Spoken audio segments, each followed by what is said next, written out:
Welcome to Wednesday night Satsang. Living Spiritually with Cancer meets tomorrow night at 7 p.m. in the chapel and on Zoom. Cancer patients, survivors, and their families can find encouragement, love, and spiritual care with group host Carolyn Taylor. Visit unityhouston.org if you'd like to attend on Zoom. Reverend Michael teaches us about healing our soul in his talk Honor Thy Mother this Sunday at 11 a.m. with special music featuring the Unity of Houston Choir and soloist Kenneth Gale. Happy Mother's Day to all the mom and mom figures in the world. At our 9:45 a.m. Spanish language service, Claudia Olmos and Giovanna Specht speak about the divine feminine in the Bible, remembering 12 holy women from Scripture. Feliz Dia de la Madre. This is the last Sunday to donate to Books for Development, supporting education for adults and children throughout Africa. Check out the book list on our website and drop off any donations in the Sanctuary drive-thru this Sunday from 10 a.m. to 1 p.m. Registration ends this Sunday for Dr. Mary Fair's Meditation Practices class. There's still time to sign up online and explore the practice and experience of various forms of meditation. There are still tickets to attend a special evening with Reverend Michael Gott on Saturday, May 14th. We're celebrating his birthday and the release of his brand new CD, Be Revealed, which he'll play for us that night. There's also a silent auction before the concert, with all proceeds that evening benefiting the Unity of Houston Youth and Education Fund. Purchase your tickets today at unityhouston.org.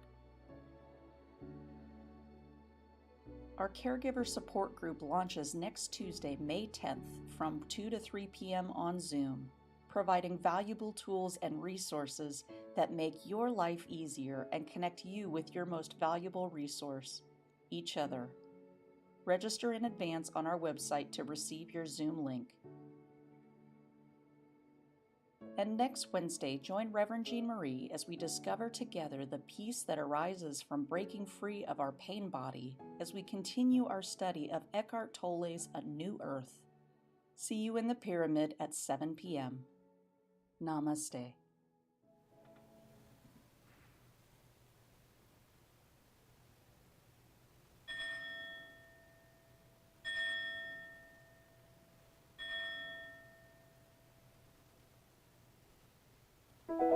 We begin by turning within and breathing and letting go so we can be here now. Being here now and realizing that right within your being there is already a flow of wellness, a flow of wholeness, a flow of divine intelligence informing every cell of your being with radiant light.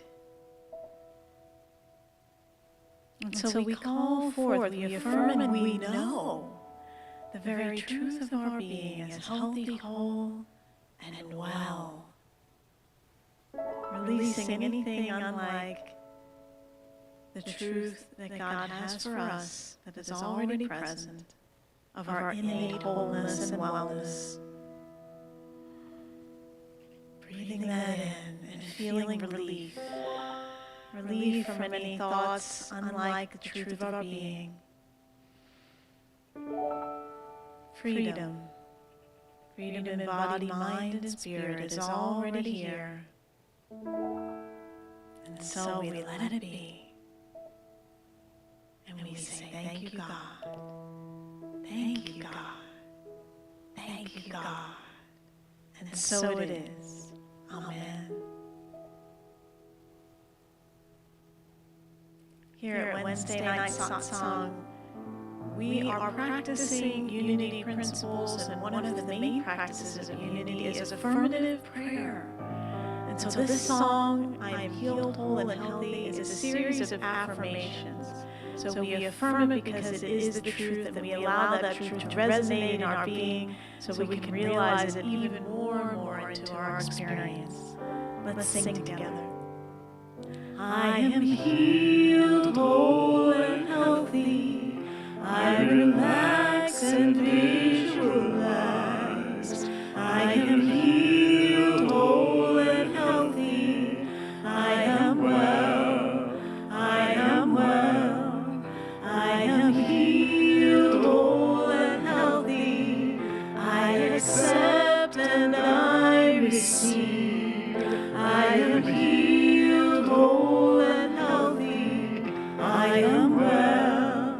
I am well. I am healed, whole, and healthy. Angels are watching over me. I am healed, whole, and healthy. I am well. I am well. Healed, whole, healed, whole, healed, whole, I am healed, whole, and healthy. I've got love surrounding me. I am healed, whole, and healthy. I am well. I am well. I am healed, whole, and healthy. I've got love surrounding me. I am healed, whole, and healthy. I am well. I am well. All is well. I am well. I am well. All is well. I am well. All is well.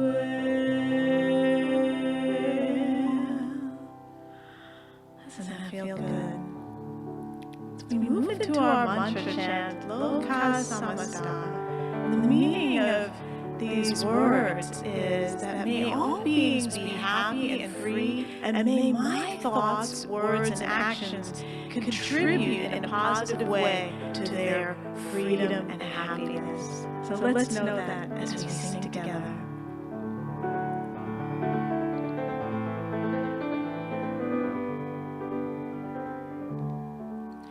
Loka Samasta Sukhino Bhavantu. Loka Samasta Sukhino Bhavantu. Loka Samasta Sukhino Bhavantu.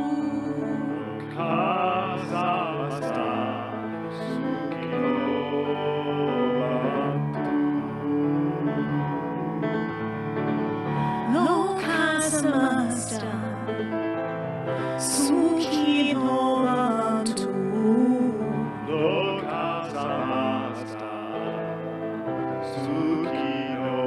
Loka Samasta Sukhino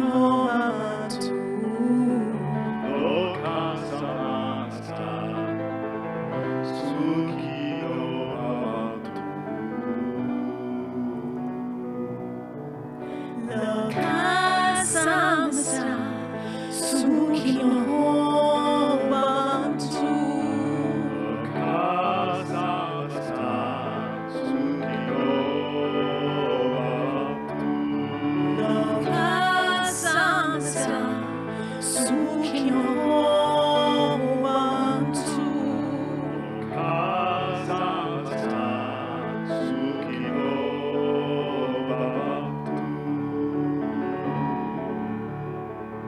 Loka Samasta Sukhino Bhavantu. Loka Samasta Sukhino Bhavantu. Loka Samasta Sukhino Bhavantu.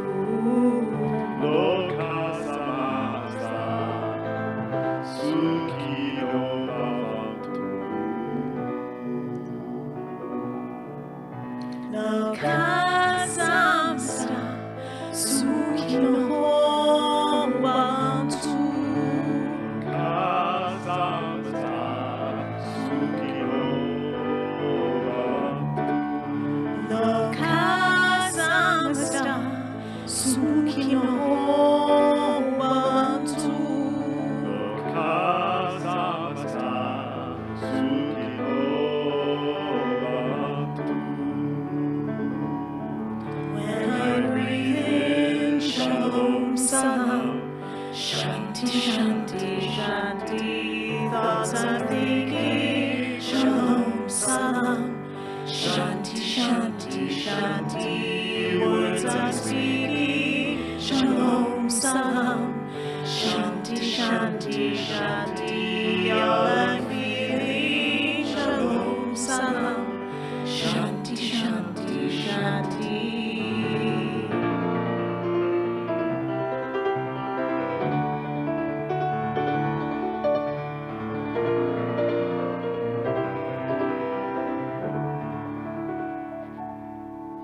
Loka samasta sukhino bhavantu. Loka samasta sukhino bhavantu. Loka samasta sukhino bhavantu. Loka samasta sukhino bhavantu. Shanti, Shanti, Shanti.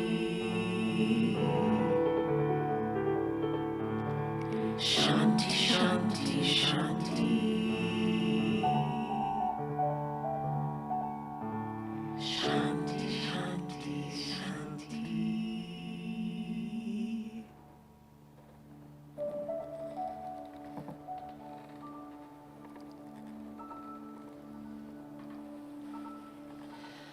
So let us take a deep breath in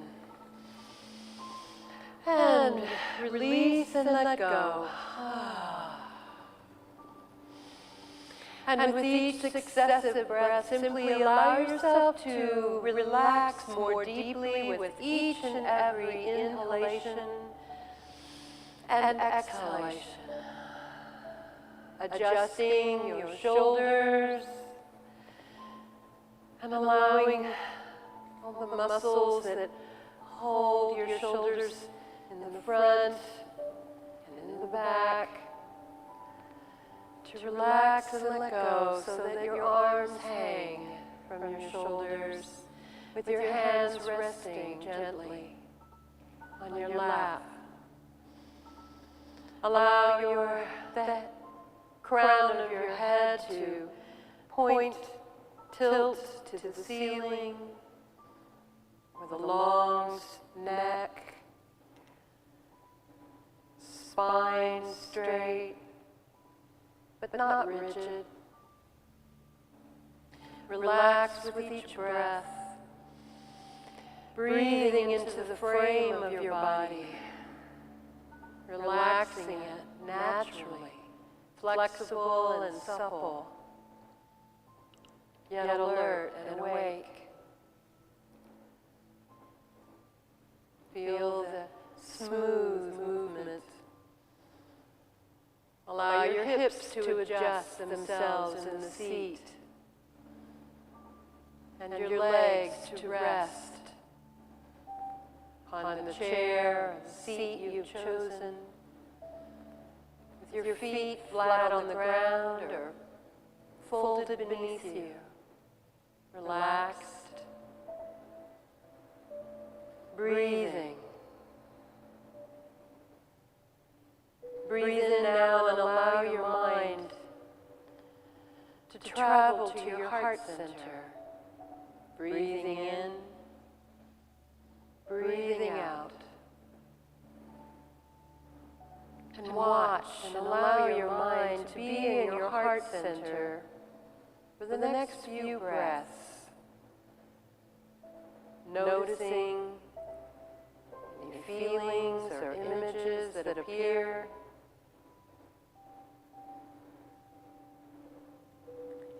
Warmth, coolness,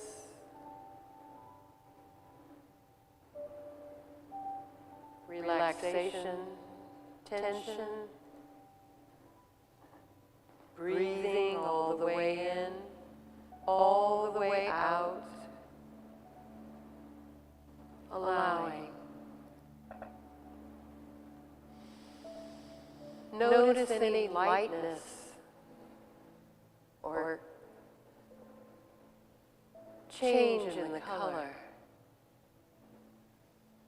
Notice any tightness or constriction around your heart area or in your upper abdomen. Breathing into that space to relax it and let go.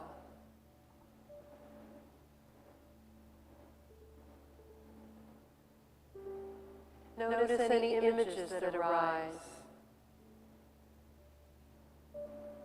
Or perhaps any voice besides mine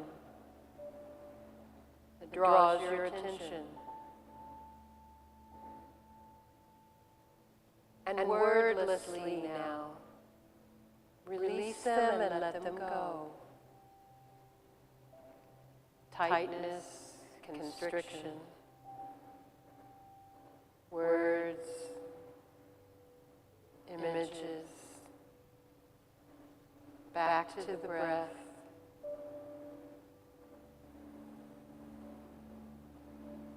To this holy moment.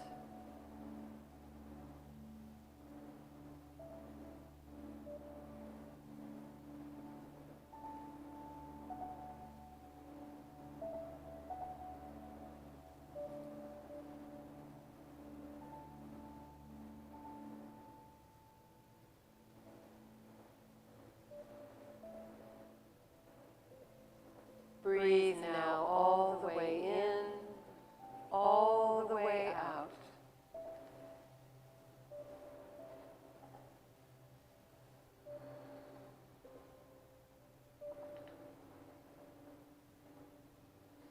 Draw in peace into the center of your being and watch it move.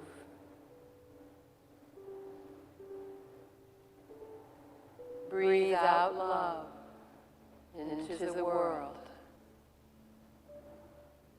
surrounding you now. Draw in spaciousness, room and ease. Breathe out love into the room.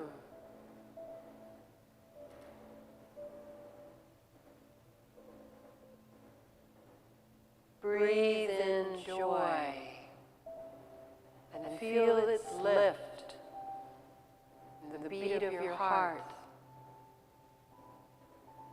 and the flow of life within you.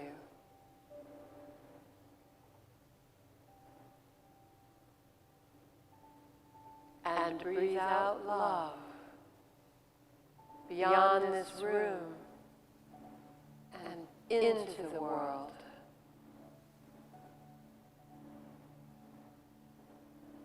Breathe in holiness.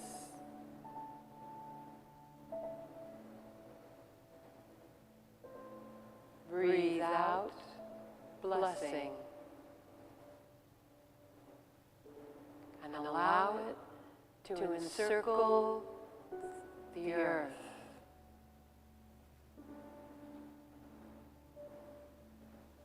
Breathe.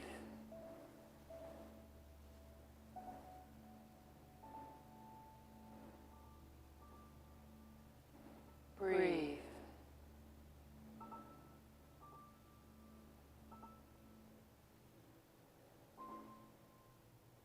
All the way in.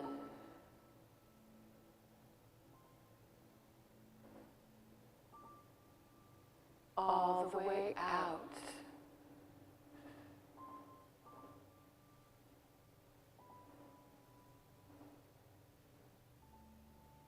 Gently return.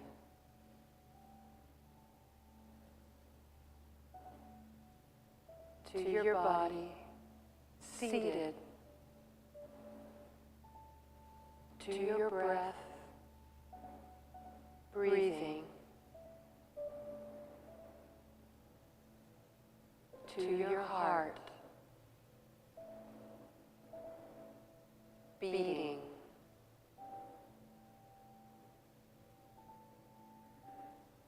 And when you're ready, gently open your eyes, returning to this time and place. And so it is. Amen.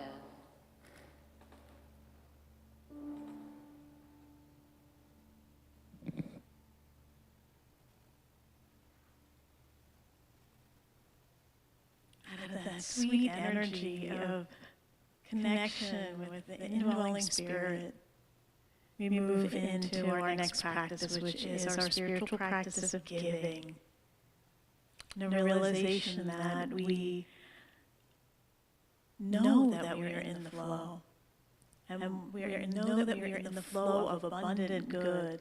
And so realizing we have received, that we are blessed, we give of our good to this ministry and into the world so that it can continue to create these experiences and share these blessings of the teachings of unity and what we're sharing here to our Wednesday night services and all that we do here at Unity of Houston. So we're grateful for your generosity to our work, and we're grateful for your giving here in the pyramid as well as through our website or our text-to-give number.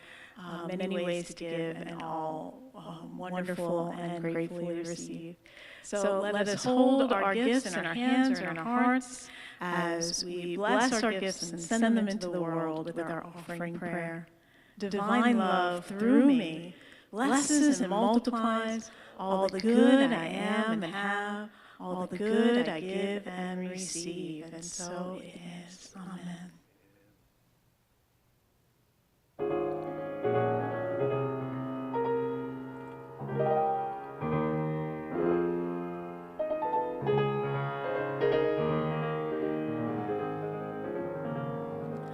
I have served a full life sentence as a prisoner of my past, as a victim of a victim of a victim.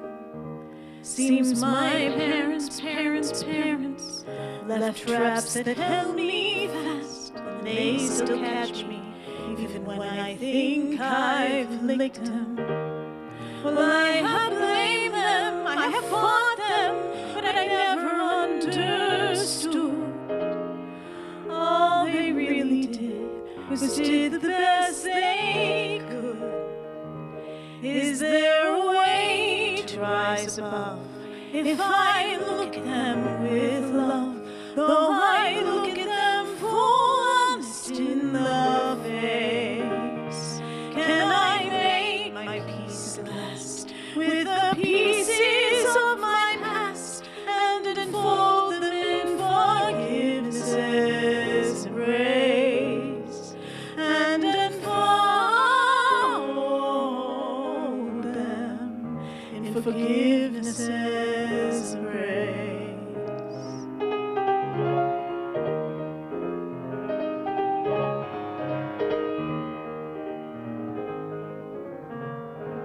I forgive my poor flawed parents for the things they could not be.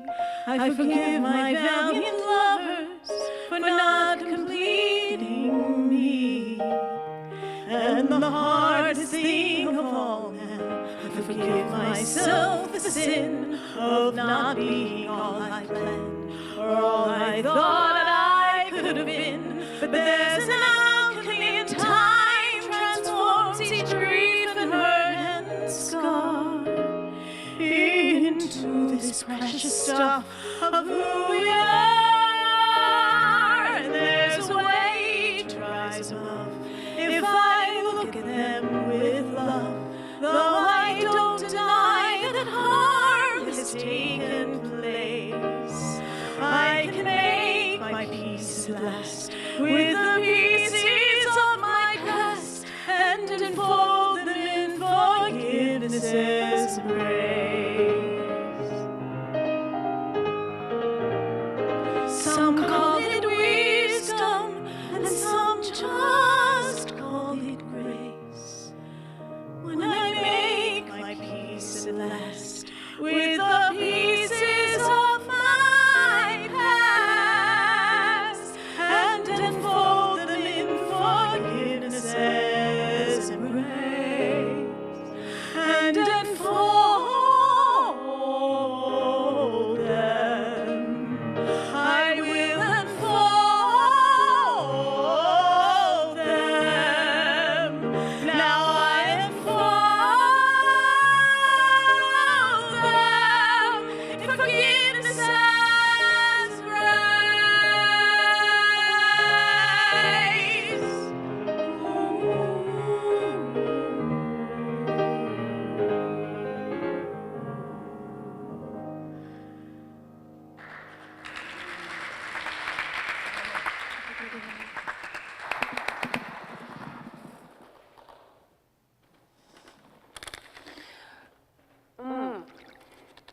Ooh boy, that was such a spot-on song for this evening, wasn't it beautiful?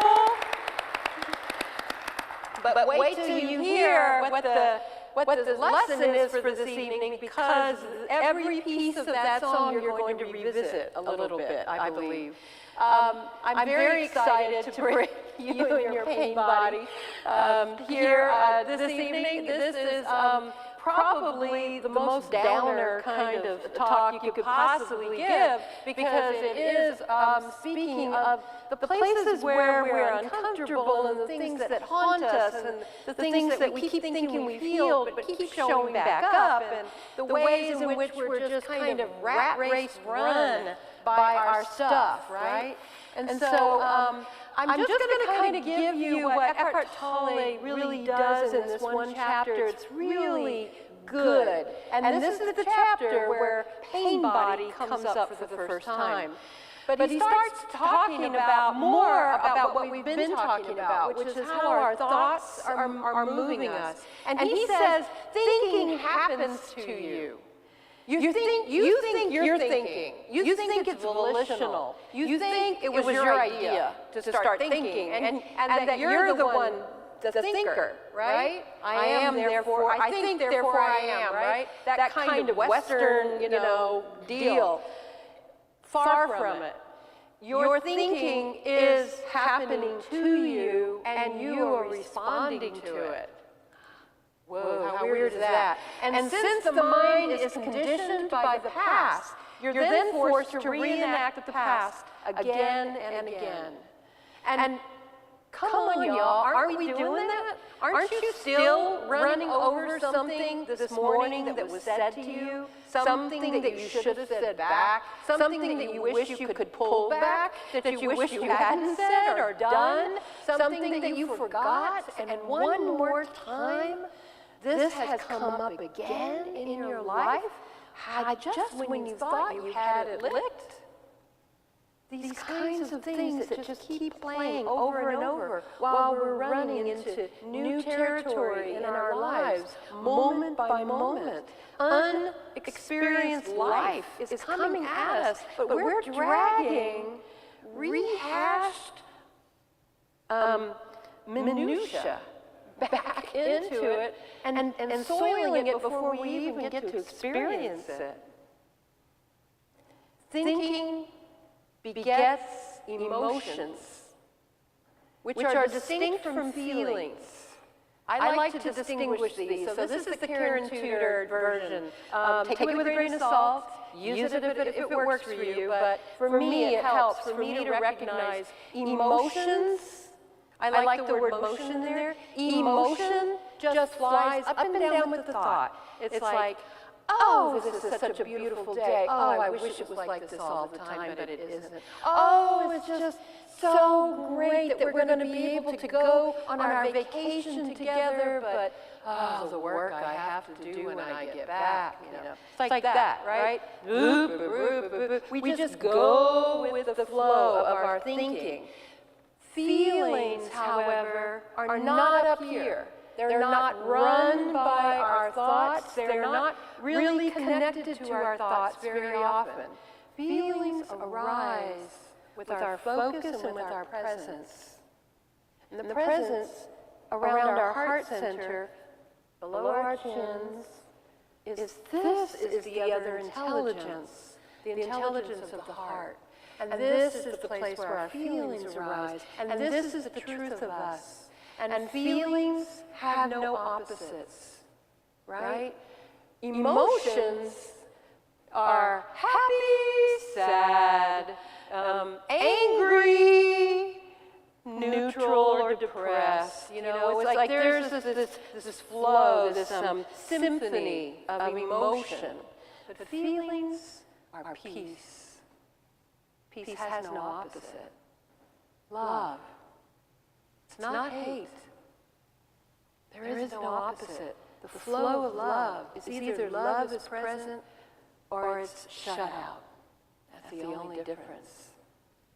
Peace or shut out. So it's our way of knowing what is really true about us.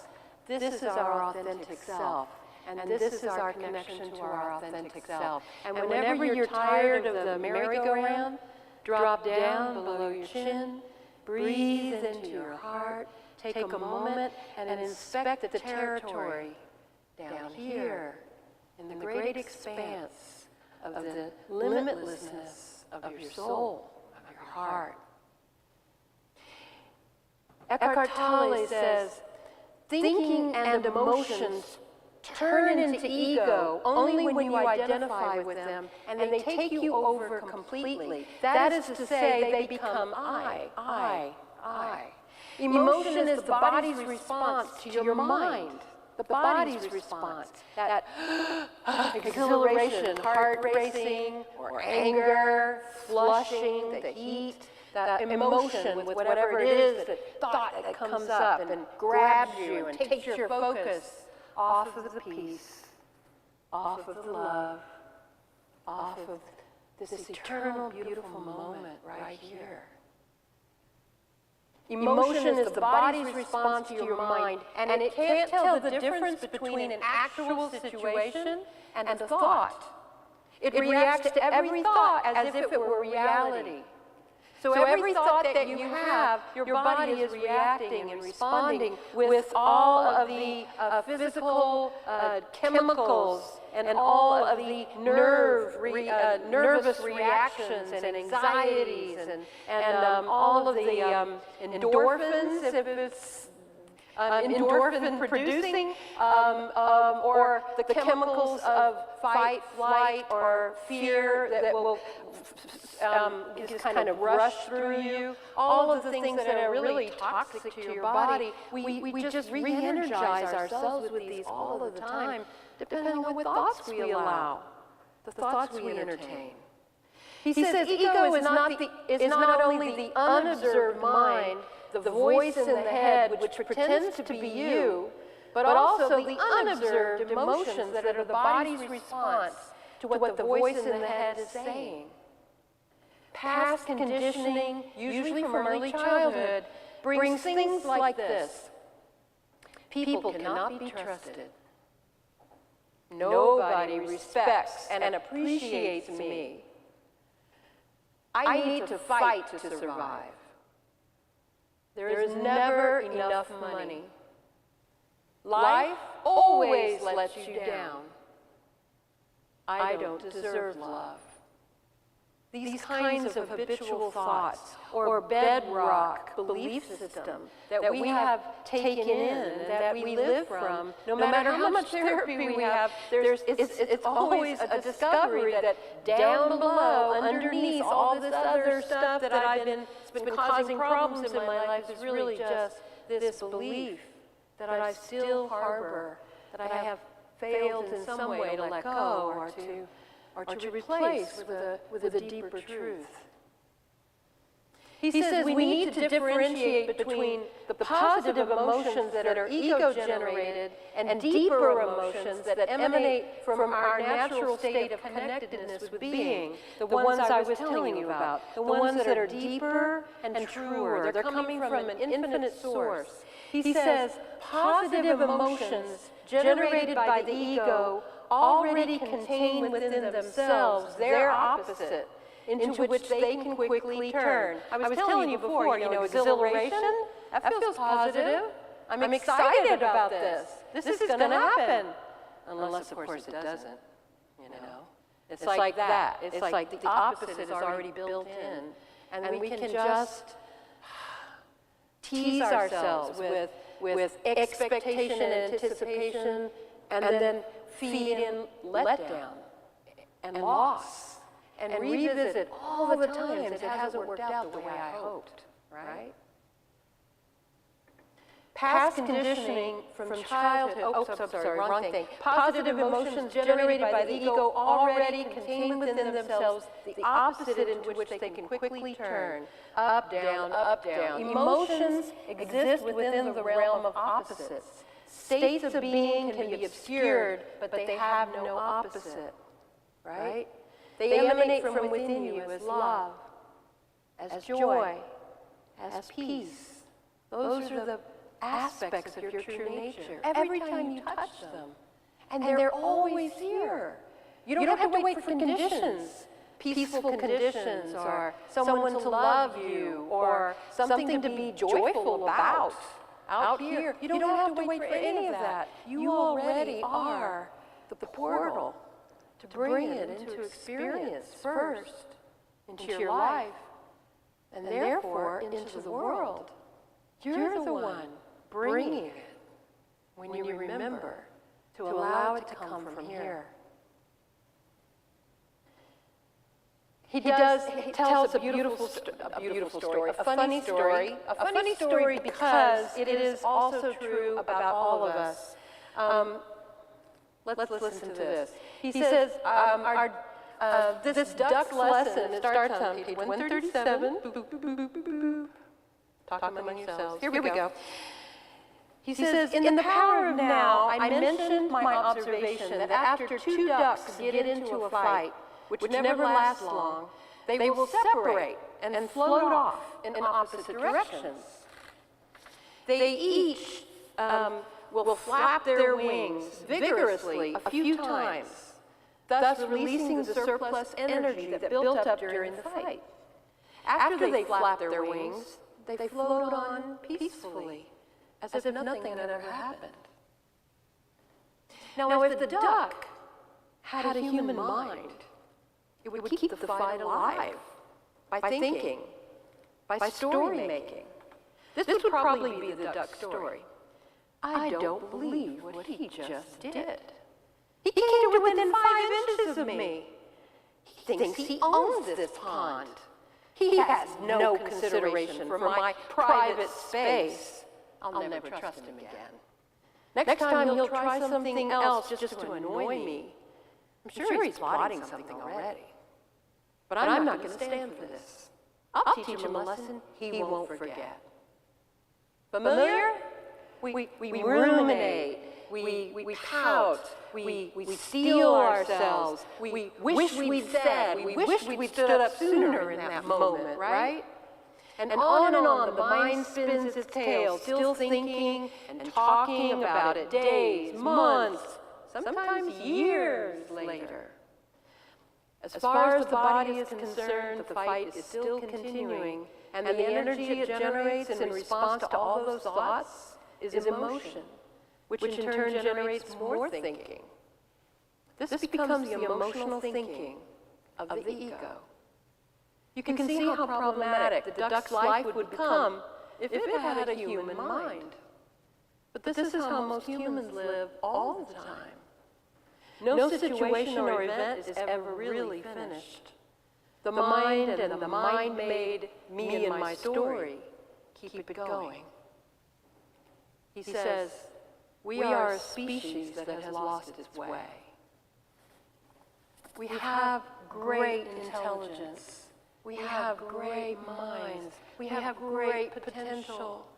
But we are wayward, and we allow our mechanism of thinking to carry us off, to take us away. Our duck's lesson is this: flap your wings. Let go of the story. Return to the only place of power that you have, which is the present moment. Not yesterday, not a minute ago, not whatever we think they're thinking, whatever projection we're putting on them. How did we get there? How did this happen? Piece it together, take it apart. How can I avoid that person or that thing again? We overwork instead of just flap our wings. Let it go. It's like, wow, that was weird. And then go on, sailing peacefully. My choice, right? Because of the human tendency to perpetuate old emotion, almost everyone carries in their energy field accumulation of old emotional pain, which, he says, I call the pain body.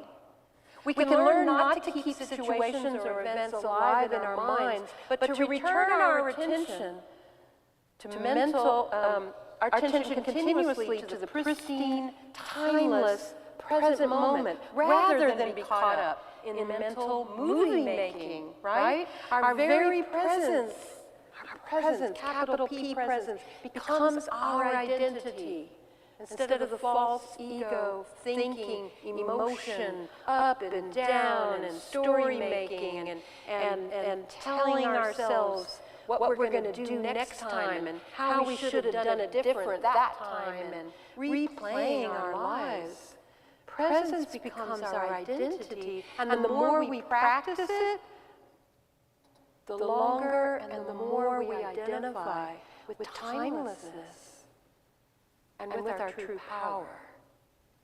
And if you think that I need to remember this stuff so that I can recognize it and get smarter next time, right? We think that this is learning and that somehow I'm going to need it for the future, and I got to keep all this stuff up in present mind because I don't want to be blindsided or caught off guard again, right? How would it be if you were unguarded?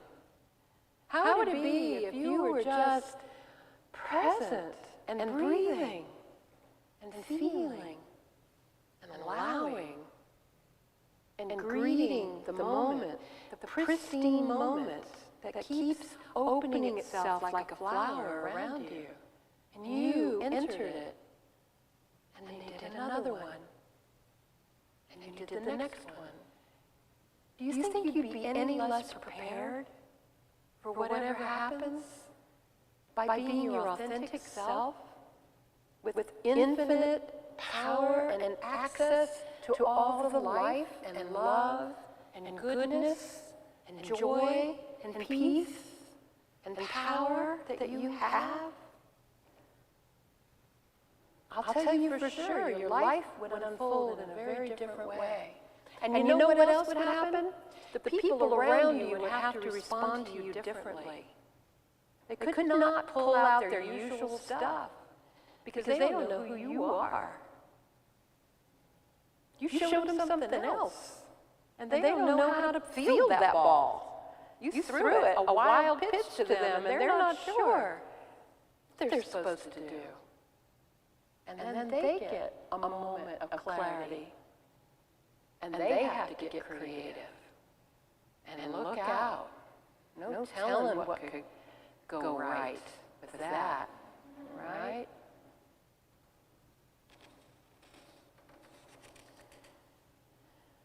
Tolly says this: nothing ever happened in the past that can prevent you from being present now. Nothing ever happened in the past that can prevent you from being present now. It doesn't matter what your history is. I don't need to know everything that's ever happened to you to understand where you're standing right now in front of me. I just need to know who you are right here, right now. And if the past, he says, cannot prevent you from being present now, what power does it have anyway? Can we just let it be back there? Can we just let it go?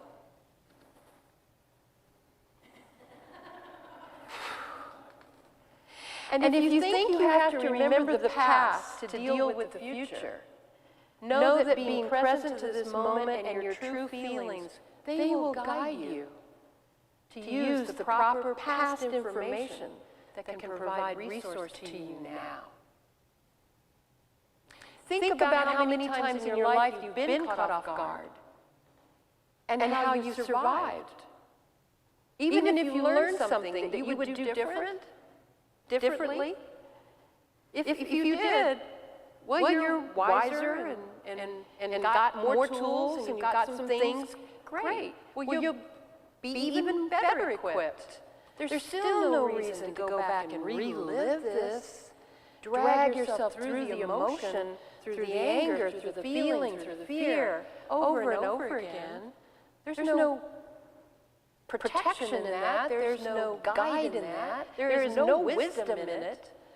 It's just plain old tapes.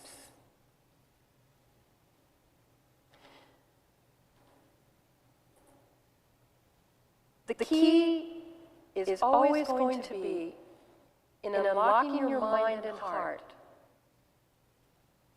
to serve your life.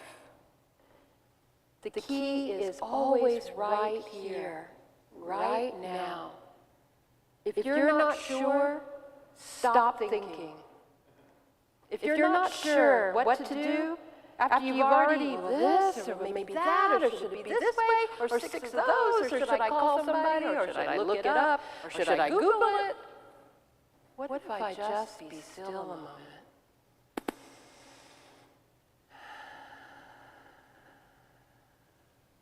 Open to what is wiser and greater in me, through me, as me.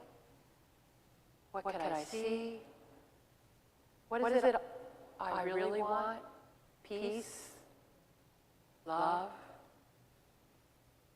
I want to be useful. I want to be here now. I don't want to miss a thing. That's what I want. Now what? Oh, I could do that. Or maybe this. I'll check those two out. He says the energy field of old, but still very much alive emotion that lives in almost every human being is the pain body. The collective pain body is probably encoded with every human's, in every human's DNA, although we haven't discovered it there yet. He says, like all life forms, here's some more good news. You're going to love this. The pain body periodically needs to feed, he says, to take in new energy. And the food it requires to replenish itself consists of energy that is compatible with its own, which is to say, energy that vibrates at a similar frequency, a low frequency. High frequencies, love, peace, exhilaration, joy. High frequencies, low frequencies are fear, shame, guilt, pain, anger, that kind of thing. Any emotional, painful experience can be used as food by the pain body. That's why it thrives on negative thinking, as well as drama in relationships. Anybody have any drama in relationships? Let me tell you. The pain body is an addiction to unhappiness. Why do we put up with it, really? He also says pain bodies in relationship, in our relationships. He says if there are other people around, preferably your partner or a close family member will do, the pain body will attempt to provoke them, push their buttons. Why? Because we know where their buttons are, don't we? We've met up with them enough. We're at close range for longer periods of time, and we know what's going to incite them, right? But it isn't really this part of us. It is this part of us. The part of us that's holding grudges and resentment and still wants to finish that last spat we just had, or the last words I heard them say on the way out the door this morning. When I greet them this evening, when they come back. You know, when you were leaving this morning, and you said, you ever started, instead of hello, it started a continuation of the argument you almost had but didn't quite have this morning, and you've been nursing it all day long. So it can feed on the ensuing drama that comes from it. The other person's pain body wants to awaken yours so that both pain bodies can mutually energize each other. It sounds cute, but it really isn't, right? This is how close relationships also, though, here's the good part. I don't get to tell you a lot of good news in this chapter, so I'm going to squeeze it in whenever I can. So the really good news is that your close relationships, your love relationships, your partnerships, they are with you with the bond of love that holds you in close proximity. But when it does that, all your pointy parts and rough edges are also in close proximity. And you're irritating each other with sometimes the very thing that drew you to each other. Oh, I just love the way he always looks ahead and thinks of things for us to do. I don't know why he's always telling me what we're going to do next. I don't know why I have to put up with this. Why can't I ever get the chance to choose anything, right?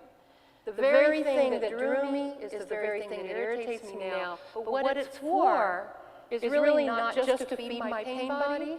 It is to awaken me to what is really true, what is really necessary, and where my irritation, where my deeper belief system or thoughts are coming up to be revealed.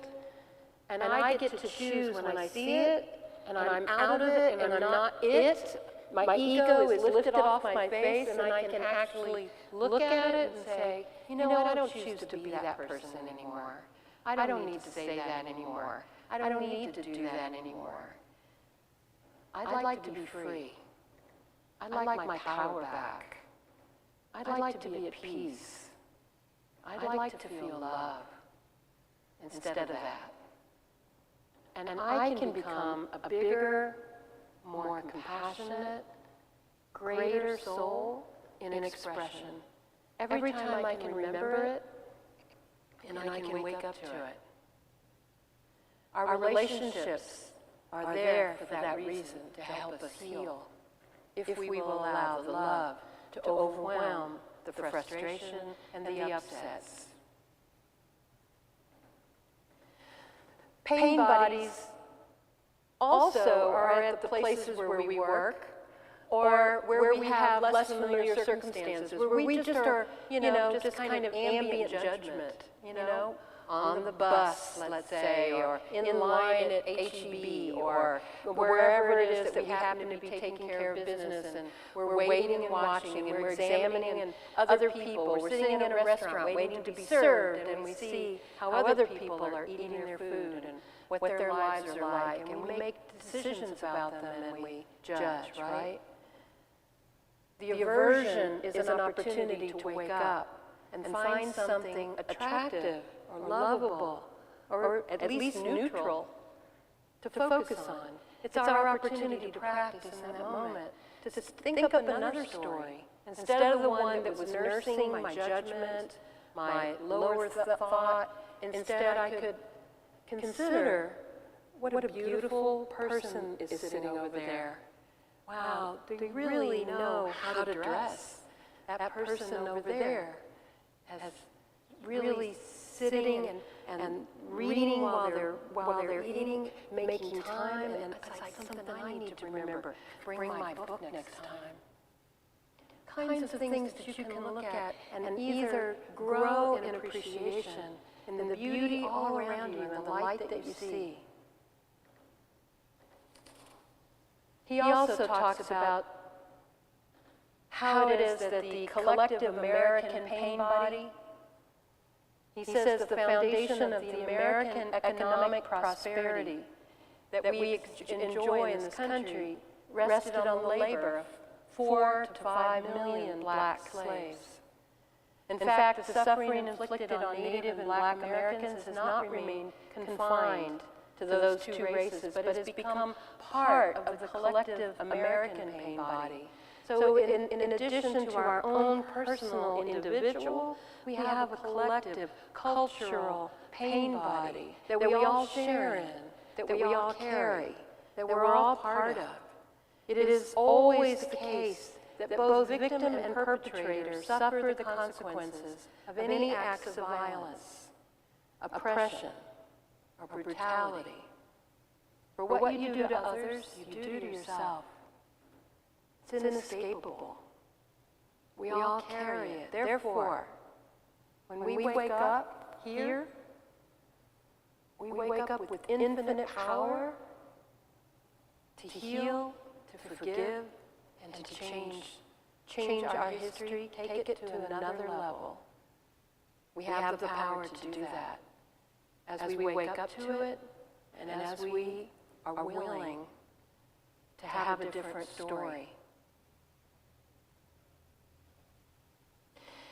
Finally, Eckhart Tolle says, there is only one perpetrator of evil on the planet. It is human unconsciousness. That realization is true forgiveness. Because with forgiveness, your victim identity dissolves, and your true power emerges, the power of presence. Instead of blaming the darkness, you bring the light. The power is within you. Wake up. God bless you all.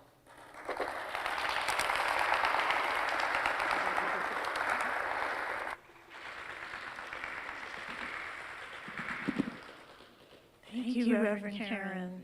You talked about the pain body, and it was so gentle and not triggering at all. Appreciate that.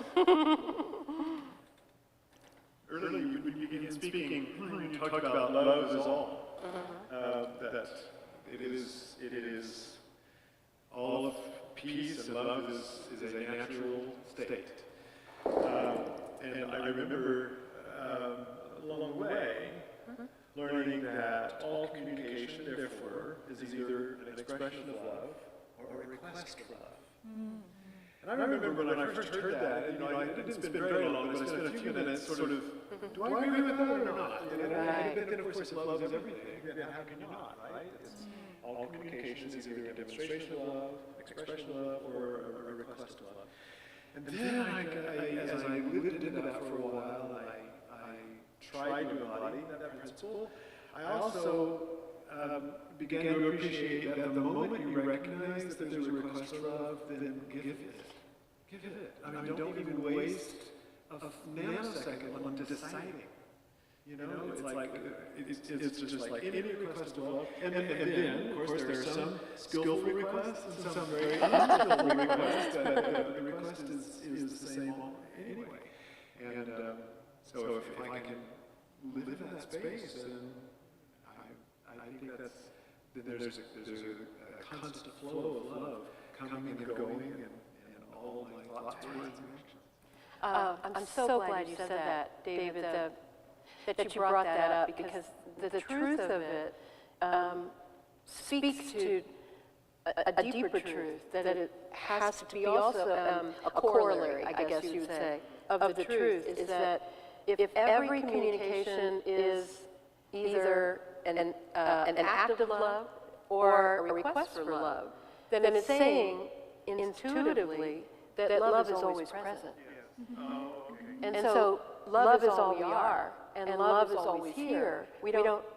There's not really an absence of love. So all we have to do, just as you said, is allow it, right? To allow it, to feel it. And I love that, because then it keeps us so in our hearts. And that's not a thought. That's not thinking anymore. You don't have old, egoic trash to churn up because of love. It tries to sidle in and say, yeah, remember the last time we showed some love to somebody and they left us? It's like that kind of thing once, but it's like that's not love anymore. We're not talking, now we've left the love field, we've shut out the love, but the love is still here. And then the choice to love is still here. And if we can remember that, like you say, boy, we'll be better human beings. Right? And if we forget, and we do, and we have a duck fight, then I have a new things to listen to today. I have a new tool, a new metaphor for, I'm having a duck fight. I love that. Get it out of your system, right? Just let it happen. I was fascinated about what you shared about how you can show up differently, and then it changes the relationship, and that person is called to show up differently. Can you give us an example, maybe? Oh, sure. When you have, anytime you have like, it's usually going to be in relationships that you are, your closest ones, your familiar ones. My husband comes home and he leaves his shoes right there. Oh, I hate the shoes right there. I will trip over them one way or another at some point. I don't know how many times I have to say that. So I can start with my usual right about shoes, which only if I wake up and I hear myself talking, it's like, do I really want to spend my time doing this? But I really want his shoes out of the way, and I want to win this. By golly, I don't know how many times I have to tell him. You know, it's like that. It's like if I suddenly become different, what if I just went over and moved his shoes and just so grateful that my husband's here with me. My husband wears these shoes. I love him. I'm going to move his shoes out of my way, but I'm also going to do it with reverence. What if I do it soundlessly? What if I don't say anything at all? What if he finds his shoes always put away where I put them? You know what will happen? He'll start putting them there.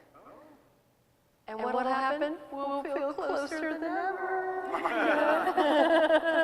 That's what can happen, right? And it's when you're, it's like those little stupid things, Why choose prickly energy? Why let yourself get there? Anytime you wake up, anytime you realize it, you could be here. You could have had a V8. You could have just gone right here and just go, okay. Where's the love here? Oh, I know what I could do. I could do something else. I could do it different. It's not a big deal. What the hell's wrong with me? No?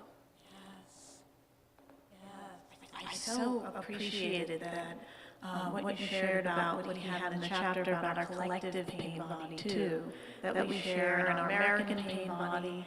I'm doing this white ally training, and there are some white people who say, well, why should we have to do this training? Because this is, black people have the pain, and they should heal the pain, right? And what you said just so fit that so perfectly, like it's our pain, it's not their pain. It's all of us, it's part of all of our collective consciousness. And it is our responsibility to do our part of the healing. And we're all trapped. We are trapped in a script we didn't write, in training and in blinders that have been put on us, and all kinds of ways in which we have been co-opted into this great lie. And we're all living it, and then we paint it over with either patriotism or some idealism of who we are as a country, and tell ourselves that.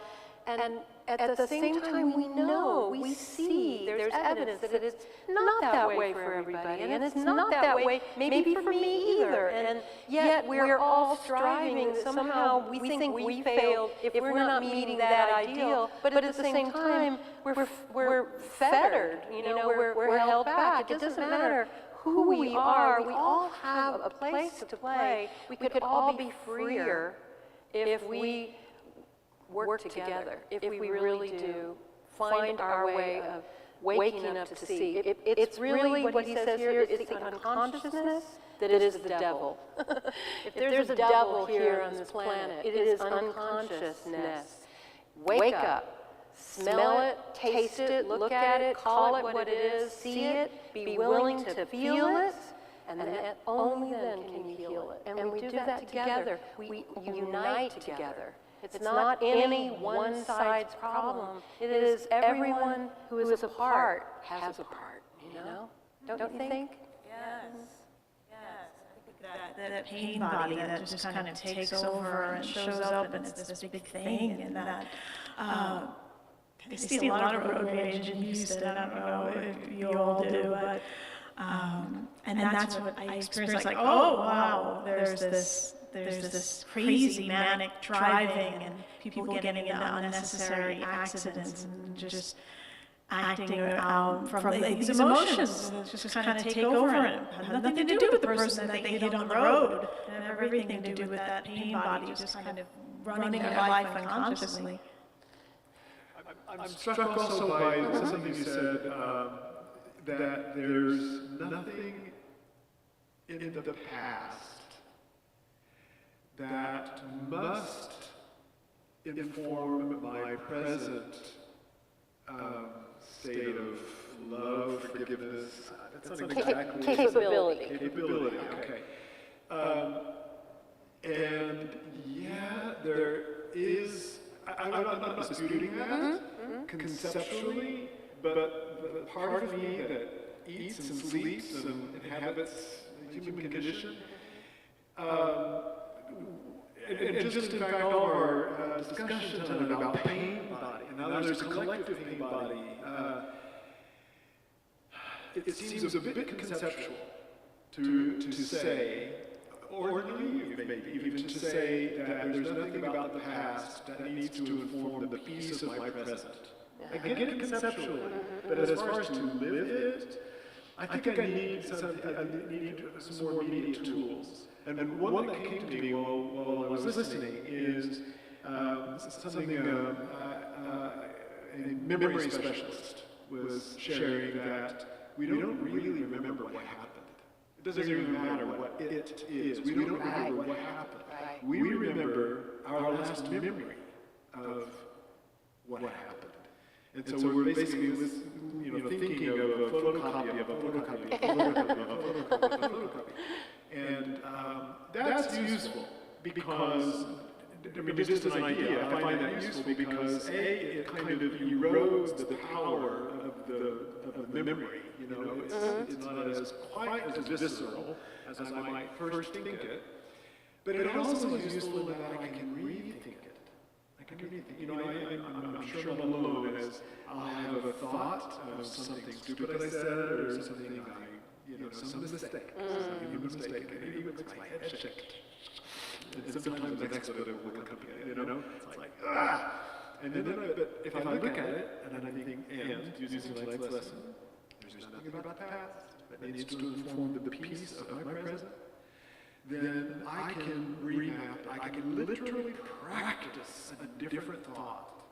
Yes. And so I can, and for me, I might even need to include a little bit of the past and bring it there so that it has a little less power, a little less of a grip, and recognize, you're just a photocopy. And I choose to think and feel this, and then spend a minute doing that. If I can linger in that space, then the next time, my head probably won't jerk when I think about it, I can hold it differently. You've taken the pain point out of it. Also, you're moving closer to just simple forgiveness, self-forgiveness, Yeah, exactly. Oh, listen. That wasn't what I wanted to say. And you know what? May I be more present next time? And I forgive myself. I want to do better, and that's good enough. I want to say one other thing really quick because I love this. It's a working theory of mine. This is another Karen Tudorism. Examine it and toss it if you don't like it. But I personally think that all humor, all of our humor, is laughing at the ego, because it really is, because the ego is completely insane. I mean, we are insane when we think that, the machinations that we go through and the stories we spin and the beliefs that we run around with and the things that we think matter, that other people are judging us from, all that stuff, we all identify with it. And so when we have jokes that make fun of certain situations, it really is, the thing that makes us laugh is because we're not in that moment, and we see the humor in it, because ego is endlessly hilarious. I just want to say that. So if we didn't have egos, I don't know that we'd have a sense of humor. We would smile a lot, we would be in joy a lot, we would laugh with delight.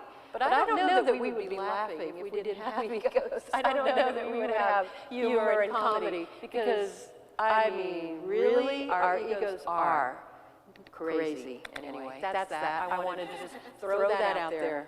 Karen's next talk, the hilarious human condition. That's right. Thank you so much. Well, let us take that into our time of prayer. As we choose peace. As we choose peace, as we turn spirit now in our awareness of the divine presence within us, all around us, in and through and as us. We have the opportunity now to shift from stress and pain and strain to forgiveness and peace. And so we invite you now to speak into this space the names, conditions, and situations which you would like to send love, forgiveness, light, and peace to heal and restore, knowing that divine energy is working here, prayer energy is working, love is at work. So I'm inviting you to speak those names now.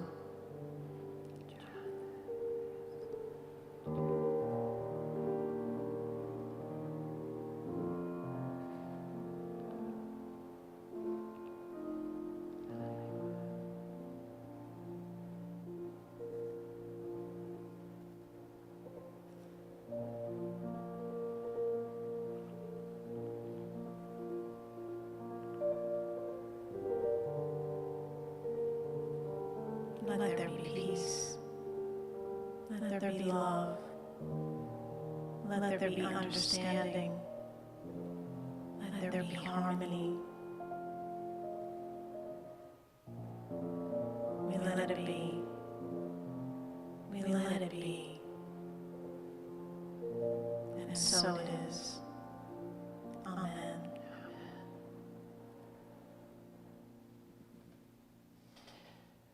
And so as you breathe back into your body, let us use the breath of prayer to use for the welfare of all beings and speak our metta practice prayer together. By the power of this practice, may all beings have happiness and the causes of happiness. May all beings be free from suffering and the causes of suffering. May they know the sacred joy that arises in the space beyond suffering. May they rest in equanimity that knows no grasping or hatred. May they experience the equality of all beings. May my practice be of benefit to all.